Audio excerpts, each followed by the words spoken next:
കൊച്ചിയിൽ പുതുതാളത്തിന് തുടക്കമിട്ട ഒരു കൊതുകുപാട്ട്. കൊതുക് ശല്യം കൂടിയതോടെ കൊച്ചിയിലെ ഒരുപറ്റം പിന്നണി ഗായകരാണ് ആൽബവുമായി രംഗത്തെത്തിയിരിക്കുന്നത്.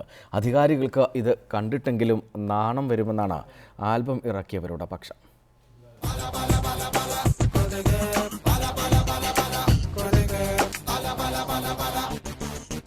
അല്ലേ കൊതുകെന്നവനല്ലേ, കൊതുശല്യമിതല്ലേ, കൊതുകേരളമല്ലേ. കൊതുകടി കൊണ്ട് സഹിക്കാൻ കഴിയാതെ വന്നപ്പോൾ പിന്നണി ഗായകരായ 3 ചെറുപ്പക്കാർ രംഗത്തിറങ്ങി കൊതുകിനെ പാടി തോൽപ്പിക്കുക.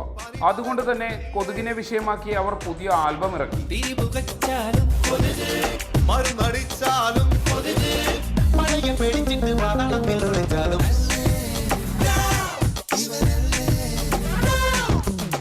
കൊച്ചിക്കാരായതുകൊണ്ട് കൊതുകിനെ കുറിച്ച് പാടാൻ വരികൾക്ക് പഞ്ഞമില്ലായിരുന്നുവെന്നാണ് ഗായകരായ റഫീഖിന്റെയും പ്രദീപിന്റെയും അഭിപ്രായം.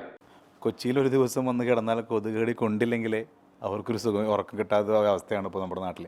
അപ്പോൾ അതെല്ലാം കൂടി ചേർത്തിട്ടാണ് ഈ പാട്ടിലെ വരികളും അതിലെ വരികളനുസരിച്ച് തന്നെയാണ് മ്യൂസിക്കും എല്ലാം യാസർ ചെയ്തിരിക്കുന്നത്. ഇത് എല്ലാവരും സപ്പോർട്ട് ചെയ്യണം. എല്ലാവരും യൂട്യൂബിൽ കയറി കൊതുക് സോങ് എന്ന് അടിച്ചു കഴിഞ്ഞാൽ ഇപ്പോൾ ഇതിൻ്റെ വിഷ്വൽ കാണാൻ പറ്റുന്നതാണ്. എന്തായാലും നവമാധ്യമങ്ങളിൽ വൈറലാകുകയാണ് കൊതുകെന്ന ആൽബം. അല്ലേ കൊതുകെന്നവനല്ലേ, കൊതുശല്യമിതല്ലേ, കൊതുകേരളമല്ലേ. റിപ്പോർട്ടർ, കൊച്ചി.